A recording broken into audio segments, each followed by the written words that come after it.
Hey guys, Nick from Apollo Optics, and today we're going to be installing a ton of LED upgrades from our friends over at Diode on our 2021 Ford Mustang Shelby GT500. The GT500 is going to be a little bit of a hodgepodge of a Mustang as far as the LED lighting upgrades go. For starters, the front clip is from the 2015 to 2017 model. However, the rear end is from the 2018 and up refresh. This vehicle has some of the upgrades from the 2018 model, but it still has some of the lighting features from the 2015 to 2017 version. So here's what we're going to install today. Up front, we're going to be swapping out our OEM side markers and our OEM turn signals for Diode HP3 cool white side marker bulbs and their switchback bulbs. The switchback bulbs are going to provide a nice, clean, cool white running light, but they're also still going to feature our amber LED turn signals that we're going to need to keep things legal. We're also going to be swapping out the LED reverse bulb in the rear, which is a little bit of a different installation on the GT500 due to the belly pan, and we're going to be doing the LED side marker lights on the rear bumper. On the interior, we're going to be upgrading our map lights and our vanity lights to a cool white LED. Now, on the 2018 model, Ford did a few things compared to the 2015 to 2017 Mustangs, and this GT500 incorporates them. The OEM trunk bulb is now an LED light, and Ford did away with the glove box light bulb, so there's no bulb in there to swap to LED anymore. So on the interior, the only things we're going to have are map lights and our cool white vanity lights. Alright guys, so now this is where we're going to go ahead and install our switchback turn signals and our LED marker lights.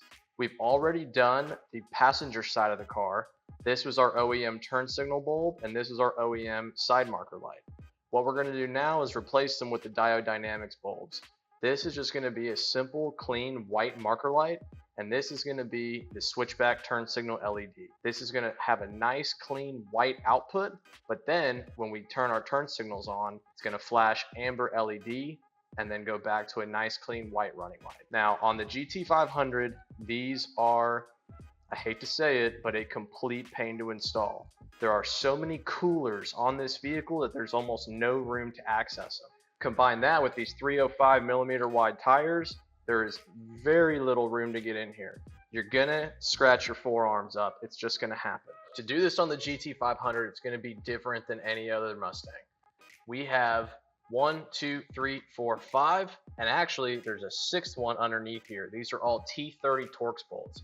All of these we're gonna have to pull out, and then buried in here behind the tire that you can't see, I'll show it to you in a second, is there's going to be another little pop release push pin, and that's going to give us absolutely as much flex and opening that we can on this fender liner to try to access these turn signal and side marker bulbs. I really like to use these little electric ratchets for stuff like this. They have minimal clearance impacts. We can still get underneath the car and saves us some wrench time with our hands. One thing to note, the one that goes on the bottom looks totally different. It's a flathead, and it's also a little bit shorter. So just remember, this is the one that goes back in on the bottom. And now we got to get our little push pin on the inside. You can use a trim piece removal tool, a little flathead screwdriver. I like to use both.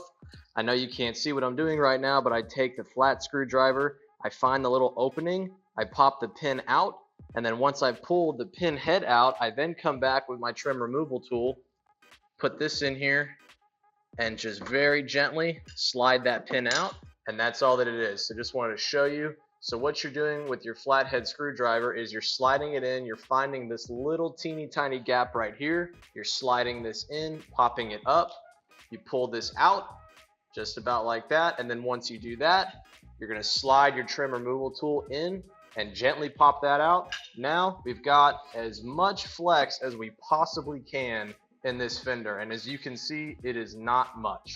So here we are, we've loosened up our inner fender well liner, and then you can see right here we've got a cooler just above here. This is as far open as you can get, right through this opening, and then immediately down behind the cooler. That's where we're going to be able to grab our bulbs. So all you're going to really see is my forearm doing this, but that's just going to have to be what it is for now. Put your hand in here, be cognizant of these metal tabs, try to go over and above them and then come back down, save your forearm. You could see I already got myself yesterday, but it's about the only way to actually service these things without pulling the wheel off. So get down in here, you can feel it. You're going to give that bulb a gentle counterclockwise turn. It may take a little bit of massaging, but it's just going to be a little quarter turn counterclockwise, and then you're going to pull the bulb straight out and back towards you. We're going to pull this bulb out just like so, and then we're going to grab our marker light from Diode Dynamics and we're going to put it back in the slot. You are going to have to do this mostly by feel. All right, so now you can see the bulb is in there. We're going to hit our keys just to make sure these are not polarity sensitive bulbs, but we want to make sure that that's fully seated in the socket. And we have it, it's working. So now that we know it's working, these LED bulbs are cool to the touch. We're going to run it back into its socket. Again, you're going to have to do this mostly by feel. All you're really going to see is my forearm sliding into here. Once you get it lined up, put it in, and you're going to get it locked in place, and then it's going to be a nice quarter turn to the right. It is going to be a little bit tight. Just keep trying on it and you will eventually feel it slide into place. All right, so that does it for the marker light. Now time to get the turn signal bulb. Now this one is a little bit of a further reach to grab, but it is a much larger connector and you'll very easily be able to feel it back there. You get a much better grab on it. So again, grab the entire housing, don't unplug anything. Grab the entire housing, quarter turn to the left, it's counterclockwise, and you're gonna pull it out. Now this bulb, you get a little bit more reach. So here we go, you could see there's that bulb right there. Now we just turned it on, so it is gonna be a little bit hot, but not too bad. Pull it straight out. Now you can see that socket. We're gonna grab our Diode Dynamics switchback bulb, and we're just gonna put it straight into that socket. Now we're gonna hit unlock on our keys just to double check our polarity. Amber flash, then white running light. We're good to go. This bulb is functioning correctly, and now we're just gonna gently snake it back into the socket. I like to do this with the lights on because when you're driving blind like this, it really helps you to be able to see where you're putting that bulb. Again, you are not gonna be able to see anything in this area. You're going to be going by feel. There we go. It's a very tight fit because this bulb is so much longer than the OEM bulb. It does take a little bit of maneuvering to get it in there. Once we get the bulb in the slot, you're going to get it in there, get the pins lined up. You'll be able to feel it kind of slide into place, and then once you do, it's going to be a nice quarter turn clockwise to lock it in. Then pull your mangled arm out of there, and all you got to do is put this back together. I always like to put this back together in the order that we pulled things out. We're going to start here in the bottom and we're going to put our pin back in. First we put the pin through, then we push it into place to lock it in. We're going to grab our shortest flat bottom bolt, and that's one that's going to lock in place from the bottom of the car. Always like to start these by hand when using an impact or any kind of electric equipment just to make sure we don't strip anything out. And we'll repeat this step all the way back up the fender. And we're good to go. So now that we're done, we're gonna hit the unlock button on our key to test things out. Amber turn signal, and then a nice clean white light. Going down the road with just our white marker lights on, this is gonna look absolutely killer. And it's gonna clean up all that ugly amber lights that don't match anything else on the car. We lock it, amber flash, and then look at that. Clean, clear, open turn signal. No amber bulb or anything like that, just a nice white housing. All right guys, so here we are, we're gonna knock out these map lights. Now I'm gonna tell you, this unit is a pain in the butt. So it's clipped in with these two metal clips on either side. I've got this one halfway out just so you can see what it looks like. This is the LED that we've already swapped, and this is the factory incandescent bulb. Now to remove this piece, start from the rear and stick your fingers in from the back side. I've already popped this side out, so we're going to come over here. Now these things are notorious. If you've dealt with Fords before, you'll be well aware of what happens. So you see right there, this little metal clip stayed in there, and it took this little plastic piece out. That's okay, we're going to get this out at the end of the video. Alright, so here we are, here's the back side of your map light housing. Now right here is going to be your plug for your incandescent bulb. You're going to pinch it, just like this, and work its way out. Now I'm going to tell you, this bulb is going to be very hot. So either grab it and do it quickly or grab a towel. So here we are, like I said before, pinch this out and pull it, and these bulbs get super hot. So what we're going to do, take your towel, grab the bulb, pull it straight out, and it's still going to be even hot through this towel. We'll set that aside for now. Now we'll grab one of our Diode Dynamics bulbs. So now that you pulled the factory bulb out, put your LED bulb in. Now with Diode Dynamics bulbs, they are going to fit nice and tight, but that's good because it's going to keep it nice and secure. Also, with Diode Dynamics bulbs, you do not need to check polarity on these bulbs. Now when we go to our vanity lights, you will need to confirm polarity. Now, as I mentioned before, these little metal hooks can get stuck up here. I like to take a little pick and just pop it back out, just like that. Sometimes they're a little bit more complicated. Sometimes it helps to just use a screwdriver. So now that you pulled your metal clip out, if this happens, simply grab it, put it back on the plastic tab, and push it all the way back down. Sometimes you got to work it in a little bit, but I find it best to kind of pinch it between two fingers and just push it straight down and let it get on there and set into place. Now, once that's in place and fully locked in, simply make sure all your cords are back, push this in, push it straight up, and you're done with your map lights. So now we're going to knock out these vanity lights. You can tell the difference now between our new LED bulbs and these little teeny tiny incandescent bulbs. Total yellow color here, beautiful, nice, cool white color here. So to get these out, we're going to need some tools. I really like to use these non-marking tools. They're meant for interior trim removal, and they're going to come in handy here. If you use a screwdriver, you're going to gouge up all this little plastic here. Grab the light with your thumb and pull the lens out. Slide in your trim removal tool and flex it. Sometimes it takes two. This tool is a little bit not flexible enough for us, so we kind of just wedge it in there. And there we go. We gently pop it out, and then she's out. One lens down, one to go. And you want to be really gentle with these because the pins in them are just a little bit tight. And then she's out. Repeat the same thing on the other side here. Slide it in the slot, get it out, get it wedged in, and then we'll come in with our second one. Got the top one, and then we'll work down to the bottom one and just pop it out just like that. All of our tabs are intact. You can try to pull these out from here, but there really isn't enough room, and we've got the tools to do it. So now you'll see there's two Phillips head screws. We'll go ahead and use our screwdriver. A magnetic bit will help, and we'll just get these screws undone. Once you've removed both screws, you're going to close your lens and then take your trim removal tool again, and you're going to slide it in, press it from the bottom, and kind of grab it at the top. It's barely latched in. Just wedge this in here. Sometimes it'll take two of them. There we go. And now it comes out. So now that you're here, you can get much easier access to these bulbs. And these guys are tiny, tiny, tiny. So this is when, again, using a small tool like a pick is going to make it really easy to get those bulbs to come out. I like to use this right angle pick and kind of slide it in, and just like that, pop it right out. Slide this one in from the inside here at the base, turn it, twist it, and pull it right back out. Alright guys, so here we are, and now we're going to put in our new bulbs. Now remember, this is a tiny number 74 bulb, and it does require you to check that the polarity is correct. So we're going to slide this in, making sure that these wires are right where they need to be, and you're going to slide it in just like this vertically and push it straight into the slot.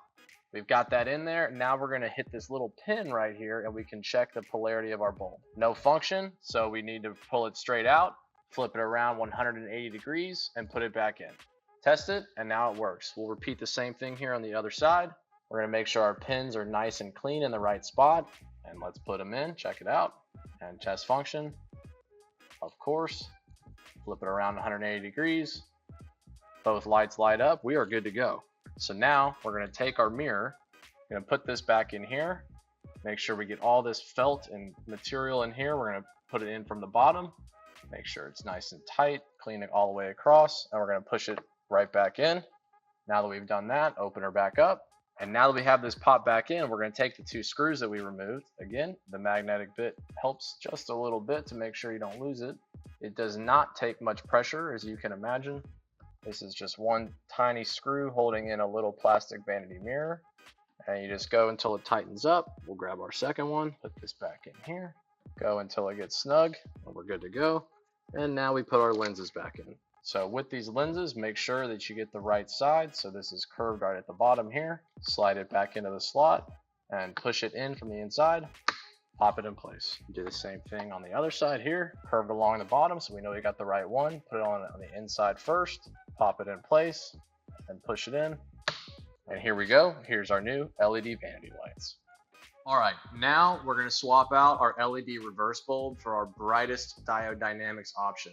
If you've watched any other video so far of the Mustang GT, EcoBoost V6, usually you just are able to reach your hand back up here, unscrew it, pop it in, pop it out, put it back in. But if we've learned anything yet on the GT500, it's always overcomplicated. On this vehicle, we have this plate that goes all the way underneath the rear of the car because there is actually a diff oil cooler all the way back here to help cool that differential for those track days. Looking all the way across, we have two 10mm bolts. We have 1, 2, 3, 4, 5, 7mm bolts, and then we also have 2 of our fancy push pins.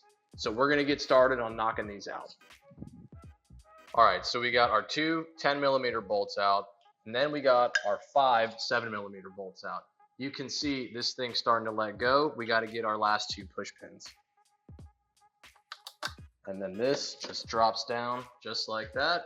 We'll put it back together at the end. This is all you need to do as far as disassembly goes for this point. So now that our pan has dropped down, immediately right here, you can't see it, but right here, this is where our oil cooler is for our rear differential. Now, I know this is gonna make some guys nervous, but this is all automotive plastic. It is made to flex. You are not gonna hurt anything. I'm right-handed, so I'm gonna do this with my right hand. Take your left hand and kind of pull the fascia, the rear fascia forward, and you're gonna sneak your right hand up there. You're gonna grab the bulb, you're gonna give it a quarter turn, and then boom, there it is. We're gonna pull this bulb right out, just like that. Swap in our Diode Dynamics bulb. As you can see, plenty of LEDs on this bad boy. It's gonna be a lot brighter. We're gonna grab this, push it into place, and we're just gonna snake this back up there. Again, grabbing the fascia, getting the bulb in there, lining up the pins, and then once it's all the way in, locking it into place. That is it. Our bulb is in there. Now we're gonna pick this lower rear air diffuser back up. We're gonna put it in where our guide pins are. And actually, I'm gonna take this as an opportunity to get all this junk out from under here. This car has less than 300 miles on it. And look at all the crud that's under here already. It's just how much aerodynamics and downforce are really on the back of this vehicle. We're gonna push our 2 guide pins in, and those are gonna snap into place, and we are good to go. This is easy. We're gonna put our 5 7mm bolts back in. Doing pieces like this, I always like to start in the middle, especially when you're dealing with soft plastic like this, or just slowly work it in. You can see it grab, and we're tight. Then we'll go to the 2 furthest out pieces, and then we'll finish off with the last 2 pieces in the middle. One thing to note here is all of these 7mm bolts, they all have speed nuts on the back side. So just make sure that when you're tightening these, that your screw is going up through the speed nut that's attached to the vehicle. Now we're gonna swap out for our 10mm socket and put our other 2 bolts in. Now for these bigger bolts, I always like to start them by hand, make sure they're lined up. We're not gonna cross thread anything. Not that this little electric ratchet has enough power to cross thread, but I always do it for peace of mind. And she is done. All right, so if you've made it this far, I have good news for you. This part installs just like any other Mustang. Even with all the coolers and the belly pans and the massive exhaust, this piece pops in and out just like factory. So what I want to show you here before we get started is what the OEM looks like. Ford cheaped out on us, and all we have is just this cheap little crappy incandescent bulb in this big housing. So the folks over at Diode Dynamics have created a look-alike piece. This is your OEM Ford. This is the Diode Dynamics piece. When this is all dialed in, this is going to be a nice, clean LED strip all the way along. And it's built just like OEM. Now, these are marked on the back side. Right hand, right side of the car. And you can see it's a perfect match and lines up exactly with the curves once we put it in. You'll notice right here, there's a little push pin, just like on the factory. And here, there's a slot. So what you're gonna do is you're gonna snake your arm up from underneath. you're going to push in on this tab here, and then once you release that, push it in, push it forward, and then you'll be able to slide the light out forward. So since we can't get underneath the vehicle to show you this, I'm going to try to describe it ahead of time, and then you can kind of watch. So snake your arm up. Careful if you've started your car, because it is right next, you are touching the muffler and it is going to be hot. Reach back up here until you feel this piece. There we go. Pushed it out just like that. So now that we pushed it out from the front side, you're going to take it and move it forward just like so, and get that tab out of the spot. Now this is very, very tight right here. You do not have much slack. Once this piece is out, stick your finger in, press the tab down, and you're able to pull that out. So right here, you're going to press that tab in, and as you do that, pull the light off. Now we're going to replace this with the Diode Dynamics piece that goes back in just like it did before. So we're going to go right here, flip it around, just so we can make our connection and plug it in, because we just don't really have a lot of room to work with. All right, now flip it back 180, slide all the wiring in. We're going to pull just enough to slide the front in. Now that this piece is in here, we're going to slide this back into the slot. You can see it fits in perfectly, and then just push in, and you're done. Nice, clean LED line all the way along. Now we opted for the red on this particular vehicle. However, Diode Dynamics does offer the exact same housing in clear or smoked, all of them illuminating red. Now we are done. With everything that we've done today, we have fully completed the LED swap on our Apollo Optics 2021 Ford Mustang Shelby GT500. All right, so now all of our LED bulbs have been installed, and you're armed with all the installation instructions of how to knock them out on your Shelby GT500. Head on down to the description to check out the links to the products on our website. Always appreciate your support, and please reach out if you have any questions for us. Our team will do everything that we can to make sure we get you the right products for your vehicle and the knowledge to install them. Thanks again for watching, and we'll see you next time.